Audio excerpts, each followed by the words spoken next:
বড় টিমের বিপক্ষে বড় ক্রিকেটার পারফর্ম না করলে সেটাকে কি বলবেন?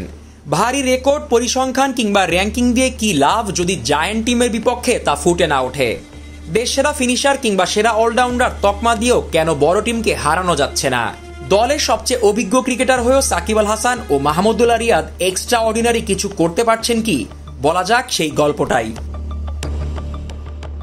5 ইনিংসে ব্যাট করে 100 রান করেছেন নাম্বার 1, ব্যাটিং গড় 25, সেটাও আবার নেদারল্যান্ডসের বিপক্ষে অপরাজিত 64 রানের জন্য।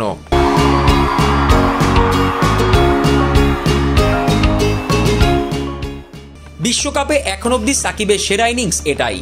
এছাড়া নেপালের বিপক্ষে স্লো উইকেটে দলের হয়ে সর্বোচ্চ 17 রান করেছিলেন আল হাসান। তবে তার চেয়েও গুরুত্বপূর্ণ ছিল অস্ট্রেলিয়ার বিপক্ষে ম্যাচটা, কেননা সাকিবের অভিজ্ঞতা এই ম্যাচে অন্যান্য ক্রিকেটারদের জন্য অনুপ্রেরণা হতে পারত। সাকিবকে বলা হয় টি-20 ক্রিকেটের ফেরিওয়ালা।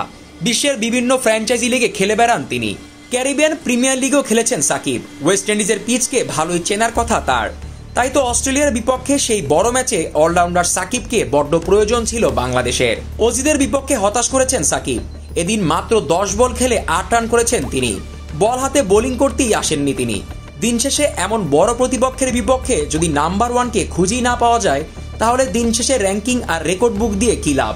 বড় ম্যাচে সাকিবের উপর আশা থাকে সবচেয়ে বেশি। অজিদের বিপক্ষে ছিল ঠিক তাই। সাকিবের একটা দায়িত্বশীল ইনিংস কিংবা বল হাতে চিরচেনা পারফরম্যান্স টাইগারদের নিয়ে আসতে পারত ড্রাইভিং সিটে, তবে তার হয়নি, কেননা নিজের ড্রাইভিং সিট হারাচ্ছেন সাকিব নিজেই। বাংলাদেশের পরবর্তী মিশন টিম ইন্ডিয়া।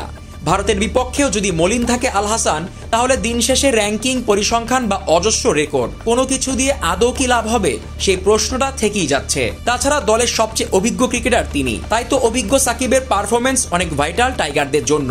অথচ সাকিবের অধারাবাহিকতা ভোগাচ্ছে বাংলাদেশকে।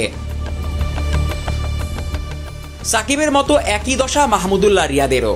যদিও সাকিবের মতো অতটাও অফ ফর্মে নন তিনি, তবুও ব্যাট হাতে বলার মতো কিছু করেননি এ বিশ্বকাপে। চলতি টুর্নামেন্টে 5 ইনিংসে ব্যাট করে 76 রান করেছেন সাইলেন্ট কিলার। রিয়াদের ব্যাটিং অ্যাভারেজ 20-এর নিচে, এমনকি ব্যাটিং স্ট্রাইক রেটটা 100 ছুঁতে পারেনি। ফিনিশার রোল প্লে করা রিয়াদের কাছ থেকে যা বড্ড বেমানান। যদিও টুর্নামেন্টের শুরুটা ভালো হয়েছিল সাইলেন্ট কিলারের। প্রথম ম্যাচে শ্রীলঙ্কার বিপক্ষে অপরাজিত 16 রানের একটা দারুণ ইনিংস খেলেছিলেন তিনি।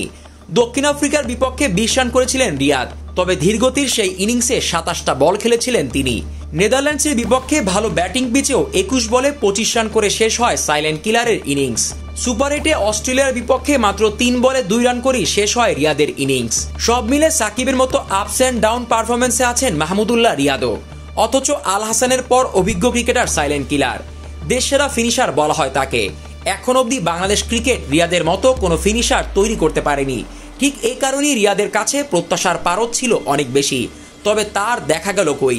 অস্ট্রেলিয়ার ম্যাচে রিয়াদকে খুঁজেই পাওয়া যায়নি। সুপার 8-এ ম্যাচ বাকি আর 2টা।